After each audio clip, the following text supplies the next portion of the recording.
ಇಂದಿನ ದಿನಾಂಕ 23/11/2025. ಪ್ರಾರ್ಥ ಮುರಳಿ ಅವ್ಯಕ್ತ ಬಾಪ್ದಾದ ರಿವೈಸ್ 31/12/2007 ಮಧುಬನ. ಹೊಸ ವರ್ಷದಲ್ಲಿ ಅಖಂಡ ಮಹಾದಾನಿ, ಅಖಂಡ ನಿರ್ವಿಘ್ನ, ಅಖಂಡ ಯೋಗಿ ಹಾಗೂ ಸದಾ ಸಫಲತಾ ಮೂರ್ತಿ ಆಗಬೇಕು. ಇಂದು ಬಾಪ್ ದಾದಾರವರು ತನ್ನ ಎದುರಿನಲ್ಲಿ ಡಬಲ್ ಸಭೆಯನ್ನು ನೋಡುತ್ತಿದ್ದೇವೆ. ಒಂದಂತೂ ಸಾಕಾರದಲ್ಲಿ ಸನ್ಮುಖದಲ್ಲಿ ಕುಳಿತಿದ್ದೀರಿ, ಹಾಗೂ ಮತ್ತೊಂದು ದೂರದಲ್ಲಿ ಕುಳಿತಿದ್ದರೂ ಹೃದಯದಿಂದ ಸಮೀಪವಾಗಿ ಕಾಣಿಸುತ್ತಿದೆ. ಎರಡು ಸಭೆಗಳ ಶ್ರೇಷ್ಠ ಆತ್ಮರ ಮಸ್ತಕದಲ್ಲಿ ಆತ್ಮದೀಪ ಹೊಳೆಯುತ್ತಿದೆ. ಎಷ್ಟು ಸುಂದರವಾಗಿ ಹೊಳೆಯುತ್ತಿರುವುದು ಕಾಣಿಸುತ್ತಿದೆ. ಇಷ್ಟೆಲ್ಲರೂ ಒಂದೇ ಸಂಕಲ್ಪ, ಏಕರಸ ಸ್ಥಿತಿಯಲ್ಲಿ ಸ್ಥಿತರಾಗಿ ಪರಮಾತ್ಮನ ಪ್ರೀತಿಯಲ್ಲಿ ಲವಲೀನವಾಗಿ ಏಕಾಗ್ರ ಬುದ್ಧಿಯಿಂದ ಸ್ನೇಹದಲ್ಲಿ ಸಮಾವೇಶವಾಗಿರುವುದು ಎಷ್ಟು ಪ್ರಿಯವಾಗಿದೆ. ತಾವೂ ಸಹ ಇಂದು ವಿಶೇಷವಾಗಿ ಹೊಸ ವರ್ಷವನ್ನು ಆಚರಣೆ ಮಾಡಲು ತಲುಪಿ ಬಿಟ್ಟಿದ್ದೀರಿ. ಬಾಪ್ ದಾದಾರವರು ಸಹ ಎಲ್ಲ ಮಕ್ಕಳ ಹುಮ್ಮಸ್ಸು ಉತ್ಸಾಹವನ್ನು ನೋಡಿ, ಹೊಳೆಯುತ್ತಿರುವ ಆತ್ಮದೀಪವನ್ನು ನೋಡಿ ಹರ್ಷಿತರಾಗುತ್ತಿದ್ದೇವೆ. ಈ ದಿನ ಸಂಗಮದ ದಿನವಾಗಿದೆ. ಒಂದು ಹಳೆಯ ವರ್ಷದ ವಿದಾಯಿ ಹಾಗೂ ಹೊಸ ವರ್ಷದ ಶುಭಾಶಯಗಳು ಆಗುವುದಿದೆ. ಹೊಸ ವರ್ಷ ಅರ್ಥಾತ್ ಹೊಸ ಉಮಂಗ ಹಾಗೂ ಉತ್ಸಾಹ, ಸ್ವಪರಿವರ್ತನೆಯ ಉಮಂಗವಿದೆ. ಸರ್ವ ಪ್ರಾಪ್ತಿಗಳನ್ನು ಸ್ವಯಂನಲ್ಲಿ ಪ್ರಾಪ್ತಿ ಮಾಡಿಕೊಂಡಿರುವುದನ್ನು ನೋಡಿ ಮನಸ್ಸಿನಲ್ಲಿ ಉತ್ಸಾಹವಿದೆ.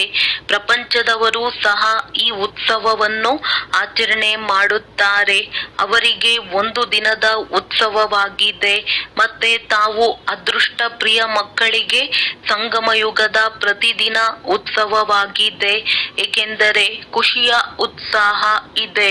ಪ್ರಪಂಚದವರಾದರೆ ನಂದಿ ಹೋಗಿರುವ ದೀಪವನ್ನು ಬೆಳಗಿಸಿ ಹೊಸ ವರ್ಷವನ್ನು ಆಚರಣೆ ಮಾಡುತ್ತಾರೆ.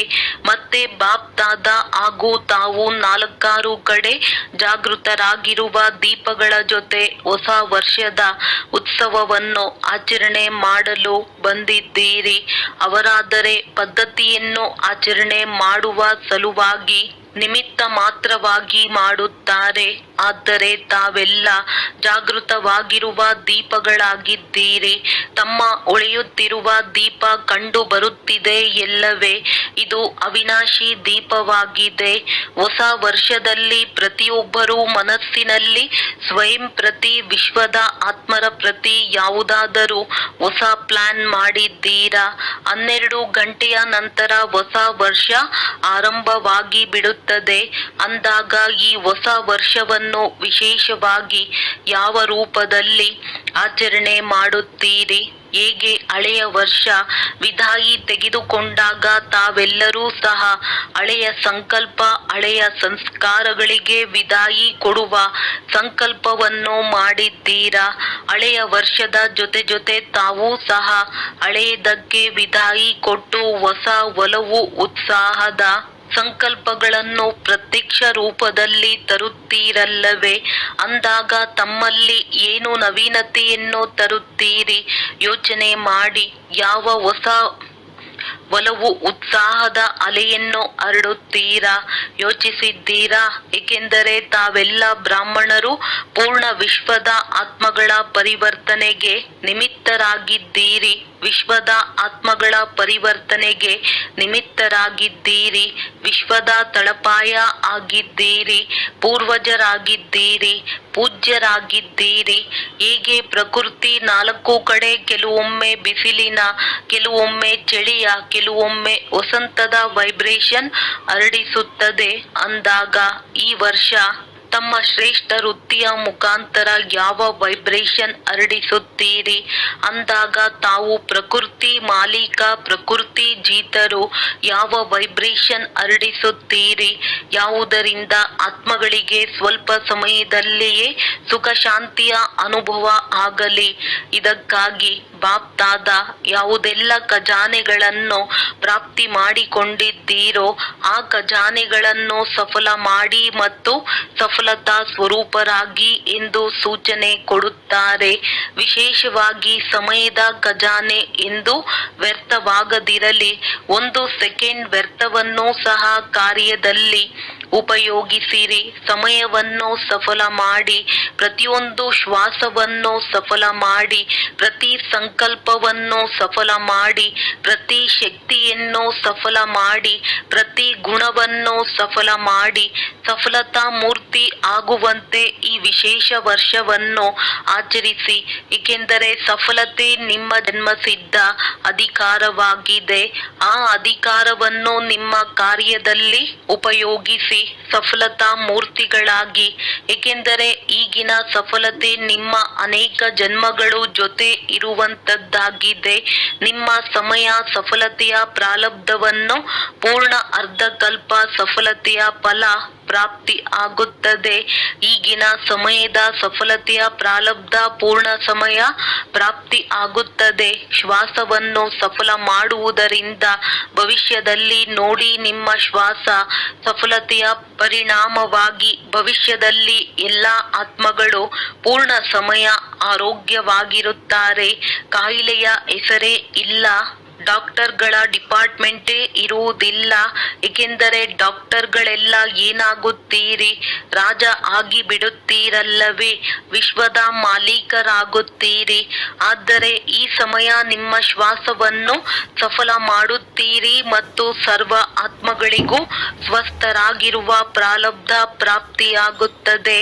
ಹಾಗೆಯೇ ಜ್ಞಾನದ ಖಜಾನೆ, ಅದರ ಫಲಸ್ವರೂಪ ಸ್ವರ್ಗದಲ್ಲಿ ನಿಮ್ಮ ರಾಜ್ಯದಲ್ಲಿ ಯಾವುದೇ ಮಂತ್ರಿಯಿಂದ ಸಲಹೆ ಪಡೆಯುವ ಅವಶ್ಯಕತೆ ಇಲ್ಲ. ತಾವೇ ಬುದ್ಧಿವಂತರಾಗಿ ಬಿಡುತ್ತೀರಿ.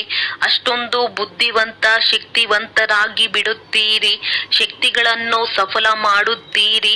ಅದರ ಪ್ರಾರಬ್ಧವಾಗಿ ಅಲ್ಲಿ ಎಲ್ಲ ಶಕ್ತಿಗಳು, ವಿಶೇಷವಾಗಿ ಧರ್ಮಸತ ರಾಜ್ಯಸತ ಎರಡೂ ಸಹ ವಿಶೇಷ ಶಕ್ತಿಗಳೇ. ಶಕ್ತಿಗಳು ಅಲ್ಲಿ ಪ್ರಾಪ್ತಿ ಆಗುತ್ತದೆ. ಗುಣಗಳ ಖಜಾನೆ ಸಫಲ ಮಾಡುತ್ತೀರೆಂದಾಗ ಅದರ ಪ್ರಾರಬ್ಧವಾಗಿ ದೇವತಾ ಪದವಿಯ ಅರ್ಥವೇ ಆಗಿದೆ ದಿವ್ಯ ಗುಣಧಾರಿ. ಮತ್ತು ಜೊತೆಗೆ ಈಗ ಕೊನೆಯ ಜನ್ಮದಲ್ಲಿ ತಮ್ಮ ಜಡಮೂರ್ತಿಯ ಪೂಜೆ ಮಾಡುತ್ತಾರೆ. ಅಂದಾಗ ಯಾವ ಮಹಿಮೆ ಆಡುತ್ತಾರೆ? ಸರ್ವಗುಣ ಸಂಪನ್ನ.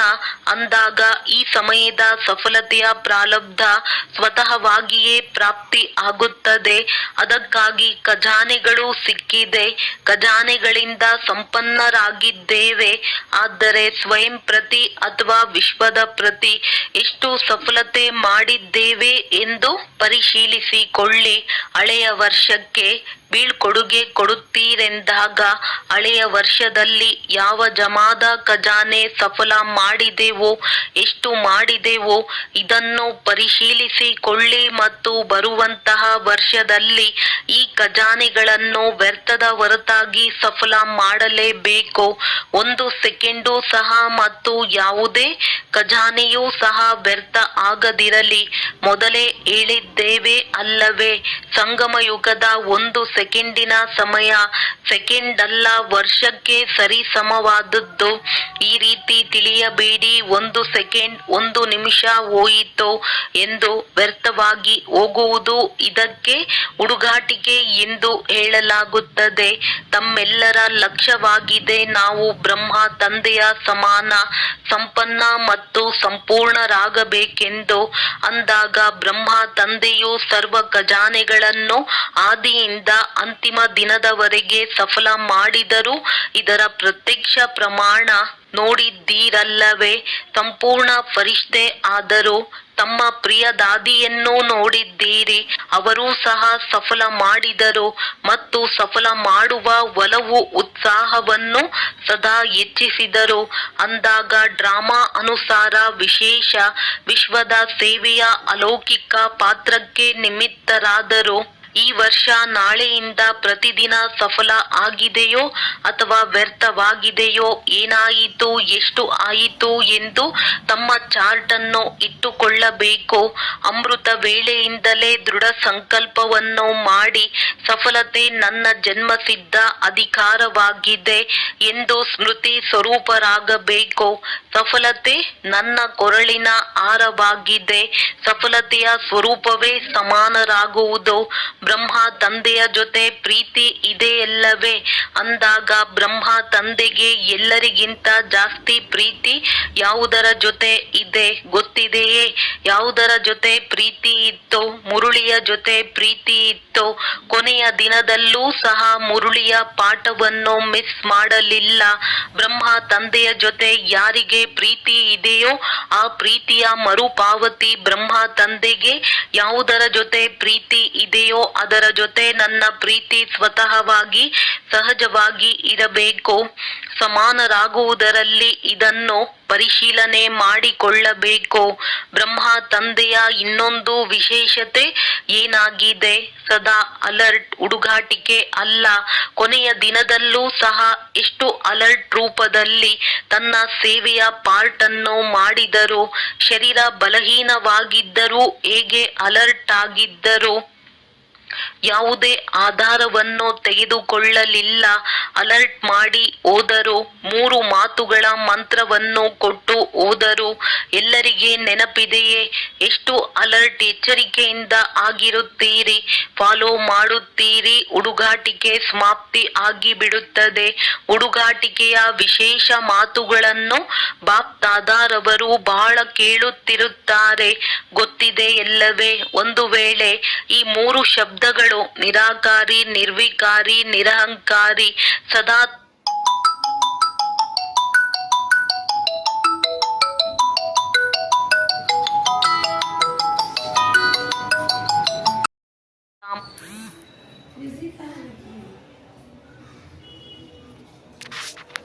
ನೋಡಿದ್ದಾರೆ.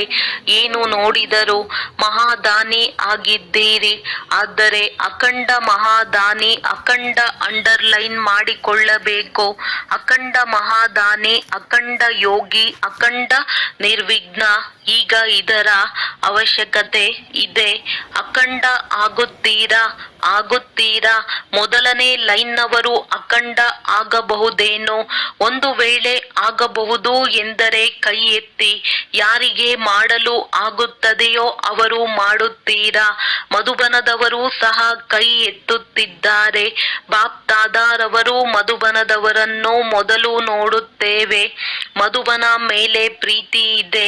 ಶಾಂತಿವನ, ಪಾಂಡವ ಭವನ, ಯಾರು ದಾದಿಗೆ ಭುಜದಾರಿ ಆಗಿದ್ದಾರೋ ಎಲ್ಲರನ್ನೂ ಗಮನದಿಂದ ನೋಡುತ್ತೇವೆ.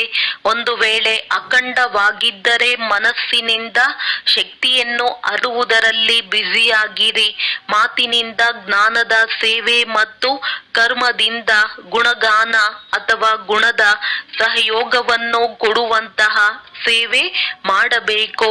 ಇತ್ತೀಚಿನ ದಿನಗಳಲ್ಲಿ ಅಜ್ಞಾನಿ ಆತ್ಮರೂ ಇರಲಿ, ಬ್ರಾಹ್ಮಣ ಆತ್ಮರಾಗಲಿ, ಎಲ್ಲರಿಗೂ ಗುಣದ ದಾನ, ಗುಣಗಳ ಸಹಯೋಗವನ್ನು ಕೊಡುವ ಅವಶ್ಯಕತೆ ಇದೆ. ಒಂದು ವೇಳೆ ಸ್ವಯಂ ಸಹಜ ಸರಳ ರೂಪದಿಂದ ಸ್ಯಾಂಪಲ್ ಉದಾಹರಣೆ ಆಗಿದ್ದೇ ಆದರೆ ತಾನಾಗಿಯೇ ಅನ್ಯರಿಗೆ ತಮ್ಮ ಗುಣಮೂರ್ತಿಯ ಸಹಯೋಗ ಸ್ವತಃವಾಗಿಯೇ ಸಿಗುತ್ತದೆ. ಇತ್ತೀಚಿನ ದಿನಗಳಲ್ಲಿ ಬ್ರಾಹ್ಮಣ ಆತ್ಮರು ಸಹ ಪ್ರತ್ಯಕ್ಷ ಪ್ರಮಾಣ ರೂಪದಲ್ಲಿ ನೋಡಲು ಬಯಸುತ್ತಾರೆ, ಕೇಳಲು ಬಯಸುವುದಿಲ್ಲ. ಪರಸ್ಪರ ಏನನ್ನು ಹೇಳುತ್ತೀರಿ? ಯಾರಾಗಿದ್ದಾರೆ ಪ್ರತ್ಯಕ್ಷ ರೂಪದಲ್ಲಿ ಇವರೂ ಸಹ ಗುಣಮೂರ್ತಿ ಆಗಿ ನೋಡಲು ಬಯಸುತ್ತಾರೆ. ಕರ್ಮದಿಂದ ವಿಶೇಷ ಗುಣದ ಸಹಯೋಗ, ಗುಣಗಳ ದಾನ ನೀಡುವ ಅವಶ್ಯಕತೆ ಇದೆ. ಕೇಳಲು ಯಾರೂ ಇಷ್ಟಪಡುವುದಿಲ್ಲ, ನೋಡಲು ಇಷ್ಟಪಡುತ್ತಾರೆ. ಅಂದಾಗ ನಾನು ಜ್ಞಾನದಿಂದ, ಮಾತಿನಿಂದಂತೂ ಸೇವೆಯನ್ನು ಮಾಡುತ್ತಿದ್ದೇನೆಯೋ ವಿಶೇಷವಾಗಿ ಗಮನದಲ್ಲಿ ಇಡಬೇಕು. ಮುಂದೆಯೂ ಸಹ ಮಾಡಲೇಬೇಕು, ಬಿಡುವುದಲ್ಲ. ಆದರೆ ಈಗ ಮನಸ ಮತ್ತು ಕರ್ಮ ಮನಸ್ಸಿನ ಮೂಲಕ ವೈಬ್ರೇಷನ್ ಅನ್ನು ಹರಡಿ ಸಕಾಶವನ್ನು ಹರಡಿ ವೈಬ್ರೇಷನ್ ಅಥವಾ ಸಕಾಶ ಕೊಡಬಹುದು. ಈ ವರ್ಷ ಒಂದು ಮನಸ ಶಕ್ತಿಗಳ ವೈಬ್ರೇಷನ್ ಶಕ್ತಿಗಳ ಮೂಲಕ ಸಕಾಶ ಹಾಗೂ ಕರ್ಮದ ಮೂಲಕ ಗುಣದ ಸಂಯೋಗ ಅಥವಾ ಅಜ್ಞಾನಿ ಆತ್ಮರಿಗೆ ಗುಣದಾನ ಕೊಡಿ. ಹೊಸ ವರ್ಷದಲ್ಲಿ ಉಡುಗೊರೆಯನ್ನು ಸಹ ಕೊಡುತ್ತೀರಲ್ಲವೇ ಅಂದಾಗ ಈ ವರ್ಷ ಸ್ವಯಂ ಗುಣಮೂರ್ತಿಯಾಗಿ ಗುಣಗಳ ಉಡುಗೊರೆಯನ್ನು ಕೊಡಬೇಕು. ಗುಣಗಳ ಟೋಲಿಯನ್ನು ತಿನ್ನಿಸುತ್ತೀರಲ್ಲವೇ, ಸಿಕ್ಕಿದಾಗ ಟೋಲಿಯನ್ನು ತಿನ್ನಿಸುತ್ತೀರಲ್ಲವೇ, ಟೋಲಿ ತಿನ್ನಿಸುವುದರಲ್ಲಿ ಖುಷಿ ಆಗಿ ಬಿಡುತ್ತೀರಲ್ಲವೇ. ಜ್ಞಾನವನ್ನು ಬಿಟ್ಟು ಹೋಗಿರುವಂತಹ ಕೆಲವು ಆತ್ಮರು ಟೋಲಿಯನ್ನು ನೆನಪು ಮಾಡಿಕೊಳ್ಳುತ್ತಾರೆ, ಬೇರೆ ಎಲ್ಲವನ್ನೂ ಮರೆಯುತ್ತಾರೆ, ಆದರೆ ಟೋಲಿ ನೆನಪಿಗೆ ಬರುತ್ತದೆ. ಅಂದಾಗ ಈ ವರ್ಷ ಯಾವ ಟೋಲಿಯನ್ನು ಹಂಚುತ್ತೀರಿ? ಗುಣಗಳ ಟೋಲಿಯನ್ನು ಹಂಚಿರಿ. ಸಮೀಪತೆಯ ಪ್ರಮಾಣ ಮತ್ತು ದಾದಿಯವರ ಸೂಚನೆಯ ಪ್ರಮಾಣ ಸಮಯದ ಸಂಪನ್ನತೆ ಅಚಾನಕ್ ಇದ್ದಕ್ಕಿದ್ದಂತೆಯೇ ಯಾವಾಗಲಾದರೂ ಸಹ ಆಗಲು ಸಾಧ್ಯತೆ ಇದೆ. ಆದ್ದರಿಂದ ತಂದೆಯ ಸಮಾನರಾಗಬೇಕು ಅಥವಾ ದಾದಿಜಿಯವರ ಪ್ರೀತಿಗೆ ಮರುಪಾವತಿಯನ್ನು ನೀಡಲು ಯಾವ ಅವಶ್ಯಕತೆ ಇದೆ? ಮನಸ್ಸಿನ ಮತ್ತು ಕರ್ಮದ ಮೂಲಕ ಸಹಯೋಗಿ ಆಗುವಂಥದ್ದು ಯಾರು ಹೇಗೆ ಇರಲಿ ಇವರು ಆದರೆ ನಾನು ಆಗುತ್ತೇನೆ ಎಂದು ಈ ರೀತಿ ಯೋಚಿಸಬೇಡಿ. ನಂಬರ್ 1 ಆಗಬೇಕೆಂದರೆ ಇವರು ಆದರೆ ನಾನು ಆಗುತ್ತೇನೆ ಎಂದರೆ ಯಾರು ಮಾಡುತ್ತಾರೋ ಅವರು ಮೊದಲನೇ ನಂಬರಿನಲ್ಲಿ ಹೋಗಿ ಬಿಡುತ್ತಾರೆ. ನಿಮ್ಮದ್ದು 2ನೇ ನಂಬರ್ ಆಗಿಬಿಡುತ್ತದೆ. ನೀವು 2ನೇ ನಂಬರಿನವರು ಆಗಲು ಬಯಸುತ್ತೀರೇನೋ ಅಥವಾ ಮೊದಲನೇ ನಂಬರಿನವರು ಆಗಲು ಬಯಸುತ್ತೀರೋ? ಒಂದು ವೇಳೆ ಯಾರಿಗಾದರೂ ನೀವು 2ನೇ ನಂಬರನ್ನು ತೆಗೆದುಕೊಳ್ಳಿ ಎಂದರೆ ತೆಗೆದುಕೊಳ್ಳುತ್ತೀರಾ? ಎಲ್ಲರೂ ಮೊದಲನೇ ನಂಬರ್ ತೆಗೆದುಕೊಳ್ಳಬೇಕು ಎಂದು ಹೇಳುತ್ತಾರೆ. ಮೊದಲನೇ ನಂಬರಿನವರು ಆಗಬೇಕು. ಅನ್ಯರನ್ನು ಏಕೆ ನಿಮಿತ್ತರನ್ನಾಗಿ ಮಾಡುತ್ತೀರಿ? ತಮ್ಮನ್ನು ನಿಮಿತ್ತರನ್ನಾಗಿ ಮಾಡಿಕೊಳ್ಳಿರಿ. ಬ್ರಹ್ಮ ತಂದೆಯವರು ಏನು ಹೇಳಿದರು? ಪ್ರತಿಯೊಂದು ಮಾತಿನಲ್ಲಿ ತಾವು ನಿಮಿತ್ತರನ್ನಾಗಿ ಮಾಡಿದರು. ಏ ಅರ್ಜುನ, ನಾನೇ ಆ ಅರ್ಜುನ ಎಂದು ಪಾತ್ರ ಮಾಡಿದರು. ನಾನೇ ನಿಮಿತ್ತನಾಗಬೇಕು, ನಾನೇ ಮಾಡಬೇಕು. ಅನ್ಯರು ಮಾಡುತ್ತಾರೆ, ನನ್ನನ್ನು ನೋಡಿ ಅನ್ಯರು ಮಾಡುತ್ತಾರೆ. ಅನ್ಯರನ್ನು ನೋಡಿ ನಾನು ಮಾಡುವುದಲ್ಲ, ನನ್ನನ್ನು ನೋಡಿ ಅನ್ಯರು ಮಾಡಲಿ. ಇದು ಬ್ರಹ್ಮ ತಂದೆಯ ಮೊದಲನೆಯ ಪಾಠವಾಗಿದೆ. ಏನು ಮಾಡಬೇಕೆಂದು ಕೇಳಿದ್ದೀರಾ? ಸಫಲತಾ ಮೂರ್ತಿ ಅಖಂಡ ದಾನಿಗಳಾಗಿ. ಆಗ ಮಾಯೆಗೆ ನಿಮ್ಮ ಬಳಿ ಬರಲು ಧೈರ್ಯ ಇರುವುದಿಲ್ಲ. ಯಾವಾಗ ಅಖಂಡ ಮಹಾದಾನಿಗಳಾಗಿ ಬಿಡುತ್ತೀರಿ, ನಿರಂತರ ಸೇವಾದಾರಿಯಾಗಿರುತ್ತೀರಿ, ಬ್ಯುಸಿಯಾಗಿರುತ್ತೀರಿ. ಮನಸ್ಸು ಬುದ್ಧಿ ಸೇವಾದಾರಿಯಾಗಿದ್ದಾಗ ಮಾಯೆ ಎಲ್ಲಿ ಬರುತ್ತದೆ? ಅಂದಾಗ ಈ ವರ್ಷ ಏನಾಗಬೇಕಾಗಿದೆ? ಎಲ್ಲರ ಹೃದಯದಿಂದ ಒಂದೇ ಧ್ವನಿ ಬರಬೇಕು. ಅದನ್ನು ಬಾಪ್ ದಾದಾ ಬಯಸುತ್ತಾರೆ. ಅದು ಯಾವ ಧ್ವನಿ?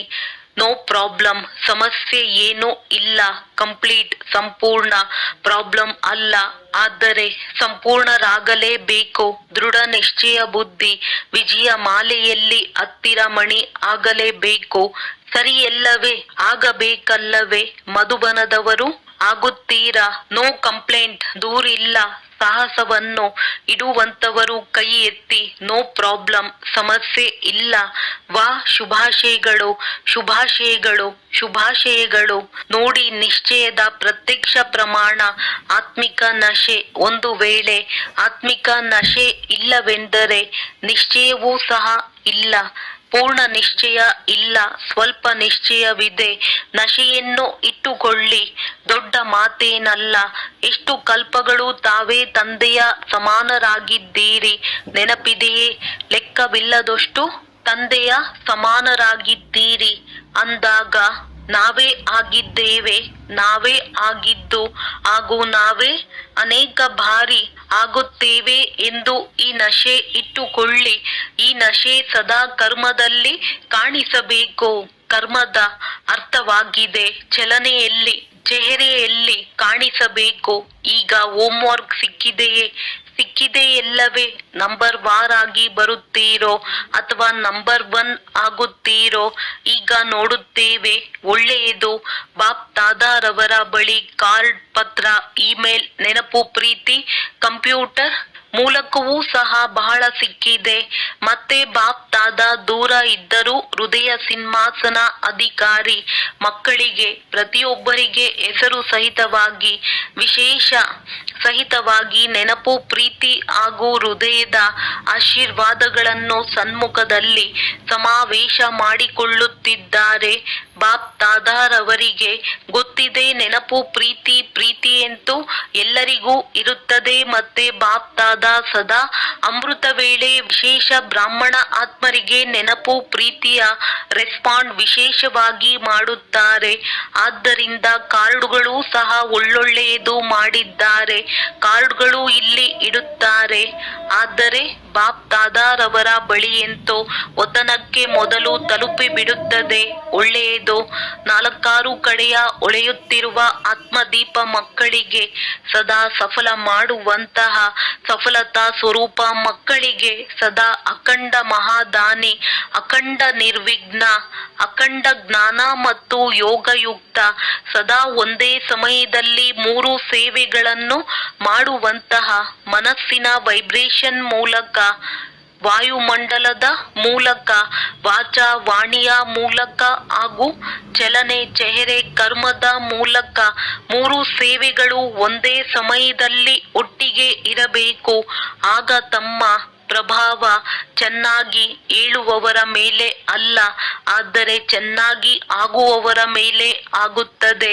ಅಂತಹ ಅನುಭವಿ ಮೂರ್ತಿ ಮುಖಾಂತರ ಅನುಭವ ಮಾಡಿಸುವ ಮಕ್ಕಳಿಗೆ ಬಾಪ್ ದಾದಾರವರು ಹೊಸ ವರ್ಷಕ್ಕೆ ಪದಂ ಗುಣ, ನೆನಪು, ಪ್ರೀತಿ, ಆಶೀರ್ವಾದಗಳು ಹಾಗೂ ಹೃದಯ ಸಿಂಹಾಸನಾಧಿಕಾರಿಯನ್ನಾಗಿ ಮಾಡುವಂತವರು. ಆದ್ದರಿಂದ 4 ಕಡೆಯ ಮಕ್ಕಳಿಗೆ ಯಾರು ಸನ್ಮುಖದಲ್ಲಿ ಇದ್ದಾರೆ, ದೂರದಲ್ಲಿ ಕುಳಿತಿದ್ದರೂ ಹೃದಯ ಸಿಂಹಾಸನದ ಮೇಲೆ ಇದ್ದಾರೆ. ಎಲ್ಲರಿಗೆ ಹೆಸರು ಹಾಗೂ ವಿಶೇಷತೆ ಸಹಿತವಾಗಿ ನೆನಪು, ಪ್ರೀತಿ ಹಾಗೂ ನಮಸ್ತೆ. ಒಳ್ಳೆಯದು.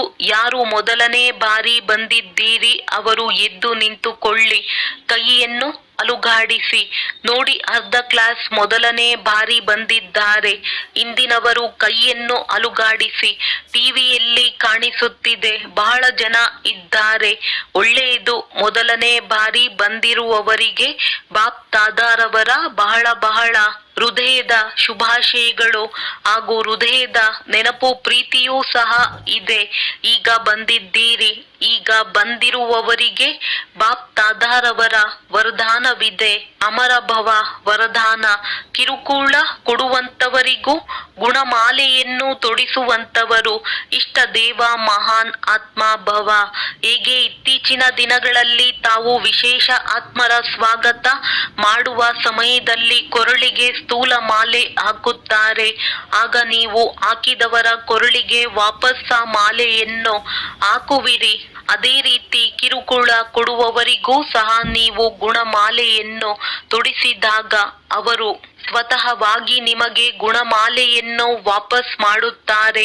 ಏಕೆಂದರೆ ಕಿರುಕುಳ ಕೊಡುವವರಿಗೆ ಗುಣಮಾಲೆಯನ್ನು ತೊಡಿಸುವುದು ಅರ್ಥಾತ್ ಜನ್ಮ ಜನ್ಮಾಂತರಕ್ಕಾಗಿ ಭಕ್ತರಾಗಿ ನಿಶ್ಚಿತ ಮಾಡಿಕೊಳ್ಳುವುದಾಗಿದೆ.